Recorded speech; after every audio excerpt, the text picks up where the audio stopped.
2047 వరకు మేము అనుకున్న $3 ట్రిలియన్ ఎకానమీని మేము సాధించగలుగుతాము. తెలంగాణను మొదటి స్థానంలో నిలబెట్టగలుగుతామనే విశ్వాసం నాకున్నది. పర్యావరణానికి సంబంధించి నెట్ జీరో సిటీ, ఫ్యూచర్ సిటీలో నెట్ జీరో కింద పోవాలనుకుంటున్నారు. సోలార్, జనరల్గా గ్రీన్ ఎనర్జీని ఎంకరేజ్ చేస్తూ ఉంటున్నారు. వాటికి సంబంధించి ఎట్లాంటి ప్రణాళిక ఉందో అనుకుంటున్నారు? అది మేము అన్నీ కూడా కూర్చొని ఆల్రెడీ డిస్కస్ చేసుకున్నామని, ప్లేసెస్ కూడా సెలెక్ట్ చేసి పెట్టుకున్నాము. మ్యాక్సిమం సోలార్ వైపే పోవాలని, టెంపుల్స్లో కూడా సోలారే యూజ్ చేయాలనేది. ఇప్పుడు రేవంత్ రెడ్డి గారు ఏంటంటే ఈ డబుల్ బెడ్రూమ్ ఇండ్లు ఏవైతే కట్టుకుంటున్నారో అవి కూడా సోలారే పెట్టించాలని చెప్పి కూడా అందరికీ ఆదేశించారు. మా డిప్యూటీ సీఎం గారు అయితే ప్రతిదీ కూడా సోలార్ సైడే వెళ్ళండి అని చెప్పి చెప్తా ఉన్నారు.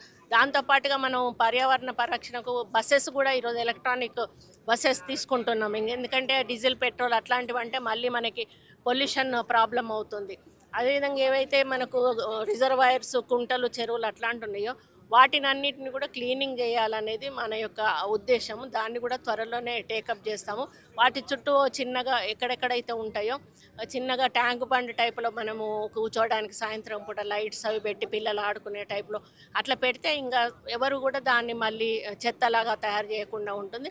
ఇట్లా చాలా ఆలోచనలు ఉన్నాయి. అవి ఒక్కొక్కటిగా ఇంప్లిమెంట్ చేసుకుంటూ మరి జీరో దాని వరకు మేము వెళ్ళేదానికి ప్రయత్నం చేస్తాం. బీఆర్ఎస్ నుంచి ప్రధాన విమర్శ ఇది గ్లోబల్ సమ్మిట్ కాదు, గోబెల్స్ సమ్మిట్, ఇక్కడ కూడా స్కామ్ ఉంది అనేటువంటి బీఆర్ఎస్ నుంచి ప్రధానంగా వస్తున్నటువంటి విమర్శలు వీటి గురించి. ఎవరికి రాని ఆలోచనలు వాళ్ళకి ఎందుకు వస్తున్నాయో నాకు అర్థమవుతుంది. ఈరోజు పెట్టుబడులు వస్తూ ఉంటే ఒక పక్క మెచ్చుకోవాల్సింది పోయి దాన్ని ఇంకో రకంగా వక్రీకరించి ప్రజలకు చెప్పి వాళ్ళు ఏం సాధిద్దాం అనుకుంటున్నారో నాకైతే అర్థం కావడం లేదు. అది వాళ్ళ విఘ్నతకే వదిలేస్తున్నారు.